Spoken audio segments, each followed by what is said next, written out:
But Ethan, the man standing just a few feet behind her, heard it. He heard every syllable, every crack, every piece of pain hidden behind those 5 words. And something deep inside him stirred, not just heartbreak, but realization. Because for the first time, he understood that while he thought they had been fighting together all along, the truth was Rachel had been fighting alone for far too long. Rachel had always been the strong one. She was the one who held her family together after her parents died, the one who worked 2 jobs to put her younger brother through college, the one who never said no when someone needed help, even if it meant sacrificing her own peace. She smiled for everyone else, even on days when she couldn't remember what it felt like to smile for herself. And when she met Ethan, she didn't expect to be rescued or romanced, she just hoped he wouldn't become another person she had to carry. But love grew, quietly and carefully, between them. Ethan was different. He noticed the way she always checked the locks twice before bed. He saw how she paused before asking for help, almost as if she was rehearsing how to sound less needy. He held her hand when she flinched in her sleep and didn't ask questions she wasn't ready to answer. But even with Ethan, Rachel never stopped carrying the weight. And over time, it wore her down. When her brother Jamie dropped out of school and disappeared without a word, it crushed her. She blamed herself. She replayed every late night, every pep talk, every sacrifice, wondering what she did wrong. The search drained her physically and mentally, and though Ethan stood by her, he didn't always know how to help. Slowly, a silence crept between them, growing in the space between what was said and what wasn't. The arguments began, not about big things, but about small ones that grew sharp with tension. A missed call. An unpaid bill. A forgotten promise. But beneath it all, it was never about those things. It was about how Rachel was unraveling quietly, and Ethan didn't know how to hold her together. That night, after a quiet dinner and another argument that ended in heavy silence, Rachel finally let herself say it. "I'm tired of fighting." Not in anger. Not in bitterness. Just, tired. She wasn't saying she was done with him. She was saying she was done carrying so much pain without rest. Done pretending that being strong didn't hurt. Done trying to rescue everyone when no one had ever really rescued her. Ethan stood there, stunned. Not because he didn't see her pain, but because he had underestimated how deep it went. He had always admired her strength, never realizing it came at the cost of her peace. That night, Ethan didn't try to fix it with words. He didn't ask questions or give promises. He just sat beside her and let her be quiet. But later, after she fell asleep curled on the couch, he sat in the kitchen, eyes red with tears, and made a decision. If Rachel couldn't fight anymore, then he would fight for her. Not just in words. In action. The next morning, he took time off from work. He reached out to Rachel's boss and explained what was happening, not in detail, but enough to ask for compassion. He booked therapy appointments. He contacted shelters and community centers, hunting for leads on Jamie. He texted her friends and asked them gently to check in. He started cooking dinner at night and cleaning the apartment while she rested. He did all the quiet things she had always done for others, things no one ever saw. And he didn't do it for praise. He did it because he finally understood what love looked like when it wasn't convenient. Rachel noticed the changes, slowly. At first, she thought it was just temporary guilt.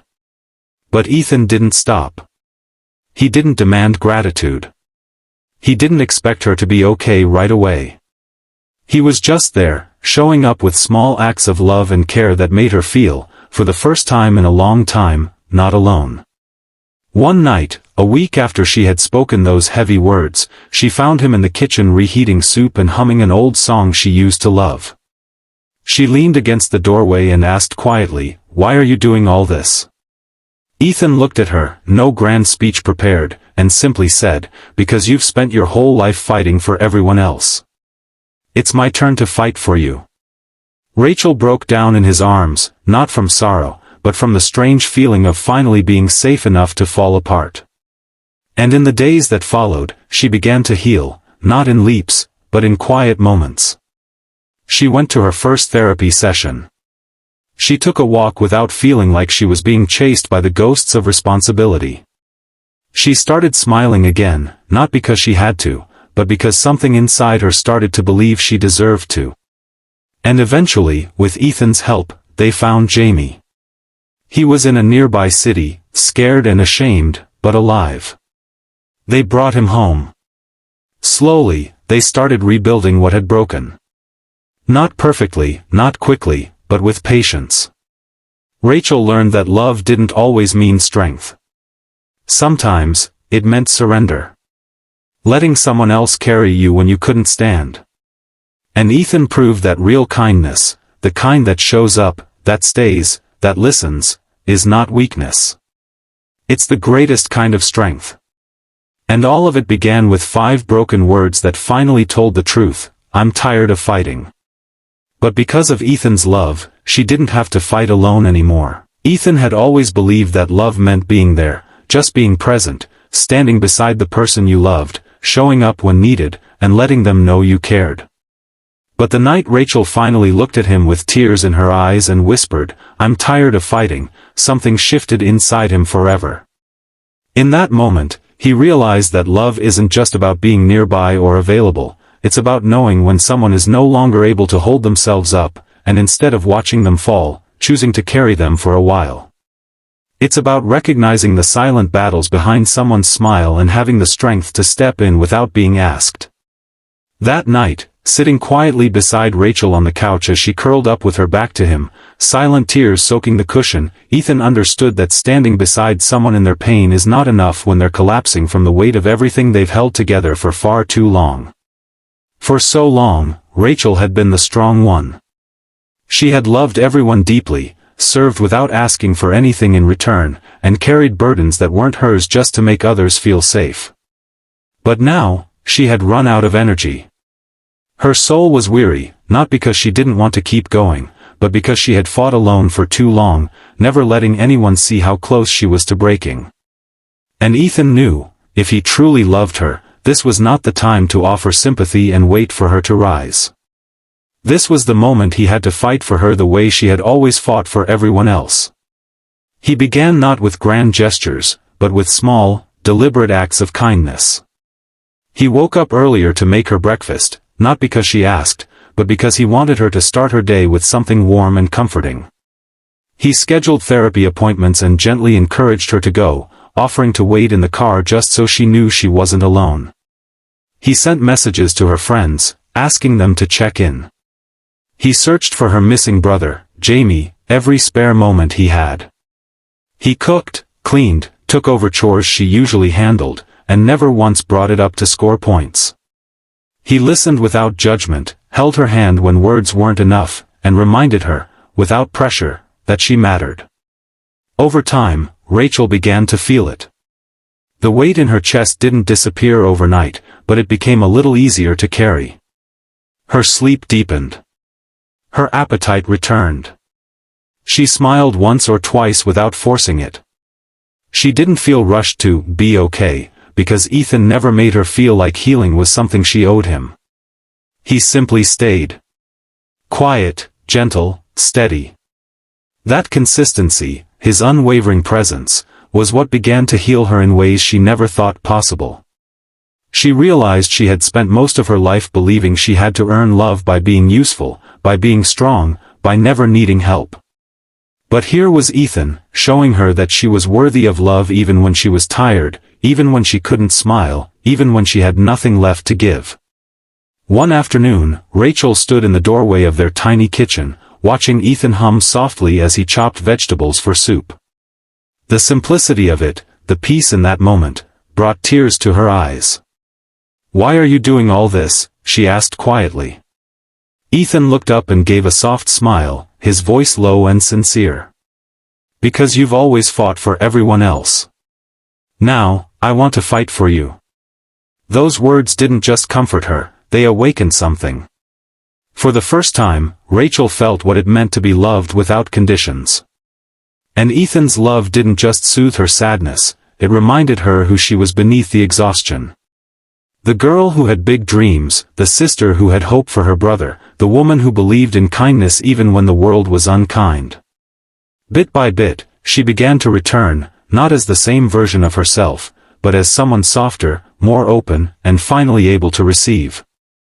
And Ethan kept fighting, not with swords, not with speeches, but with presence.